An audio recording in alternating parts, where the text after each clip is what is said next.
Well, after a whirlwind media tour, I'm back here at Swimming Pool Steve Laboratories doing what I do, making videos about swimming pools. This is going to be about the Lincoln Memorial Reflecting Pool, but be aware this is not about any, latest breaking events. I'm not up to speed. I've been away. So if somebody jumped their jet ski into the pool and you want to know how this is going to affect the interior surface or will it cause algae, I don't have an opinion on that. I haven't seen any information on it. This video in particular is going to cover two important things. Number one, I was wrong, and I was wrong in a big way. And for full disclosure, I'm not going to release that information in full until the end of this video because I need to hit it chronologically, but I'm just making you aware I was wrong and we're going to cover it. My favorite thing to do, talk about the ways that I was wrong. But that's okay. That's how we learn stuff. I'm okay being wrong. I've been wrong before and I'll be wrong again.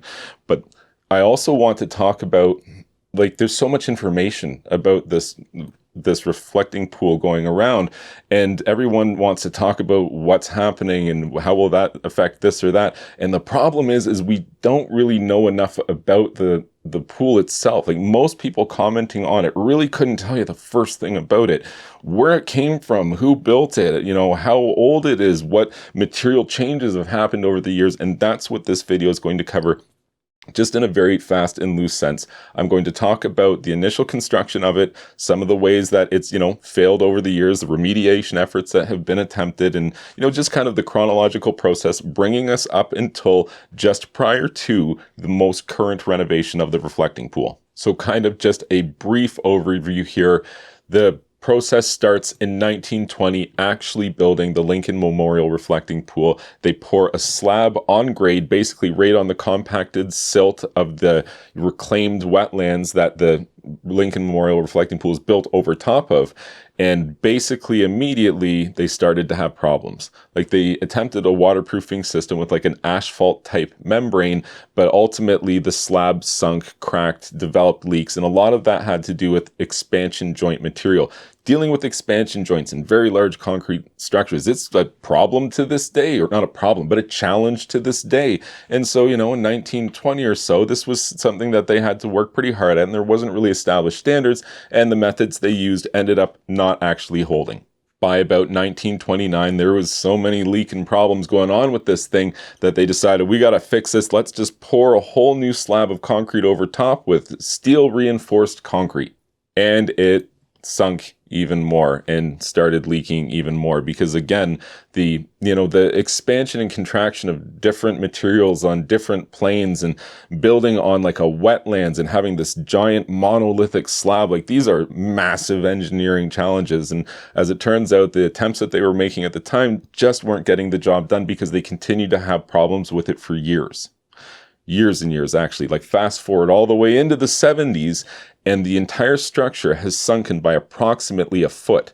That is a lot of movement for a giant structure to experience, and that meant by 1980 they needed a new solution, so they poured another steel reinforced slab of concrete over the interior surface, but it's going to work this time for sure, except it totally didn't work this time for sure, and the structure continued to experience settling issues.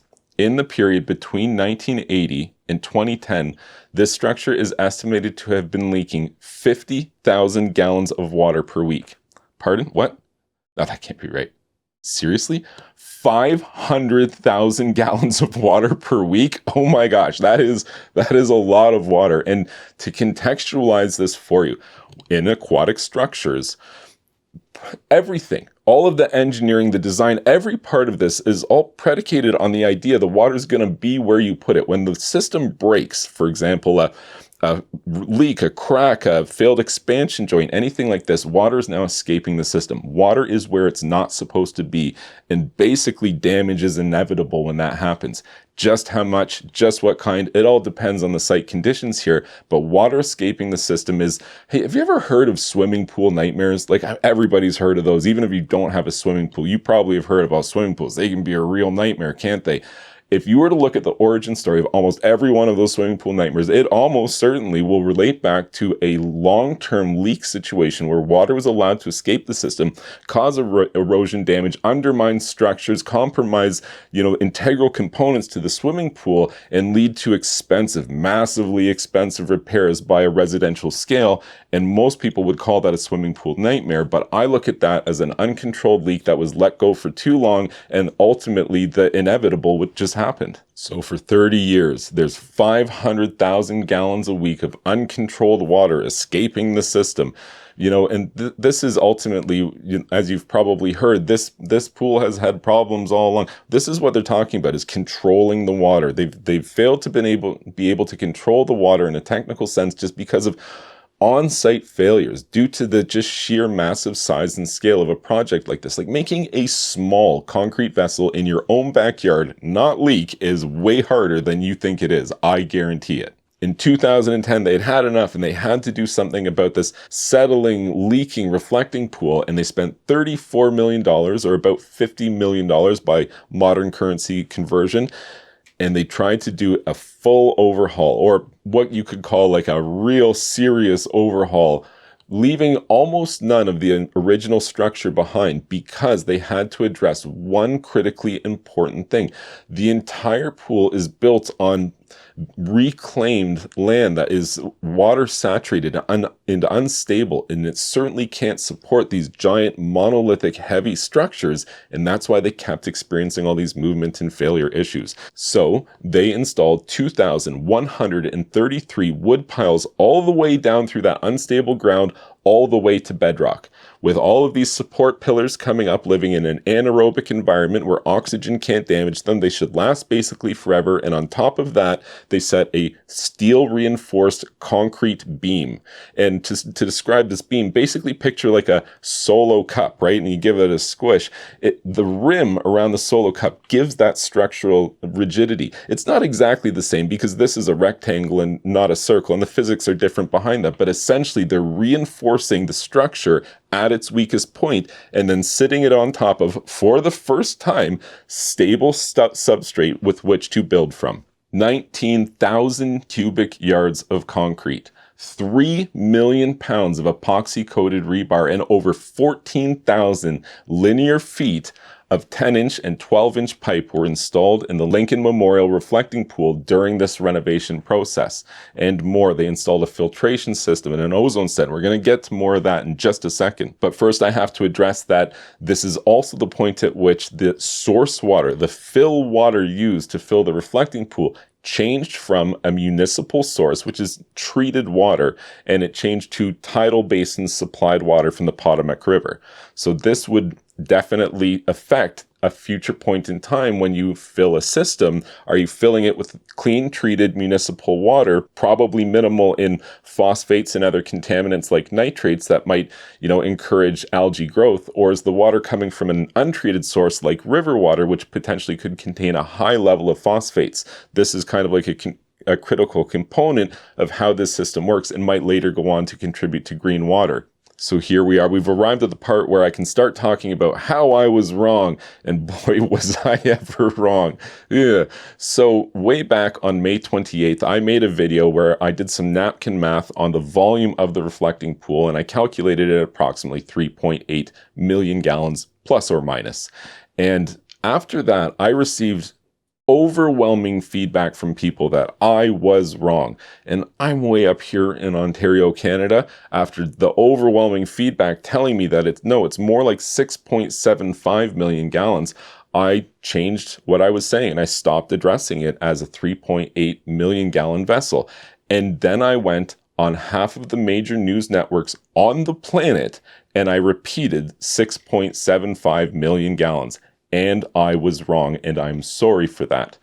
Really, what happened here, and what I failed to realize, is that during the 2010 to 2012 renovation, they actually changed the volume of the structure from about 6.5 million gallons to about 4 million gallons. And you know how I figured this out?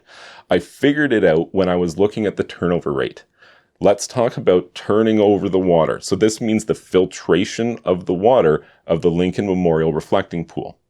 So the filtration of the water, you measure in turnovers. It basically means how many times will the volume of the body of water pass through the filtration set. If you have 10,000 gallons of water in your pool and you filter 10,000 gallons of water in a day, you have achieved one turnover of the body of water.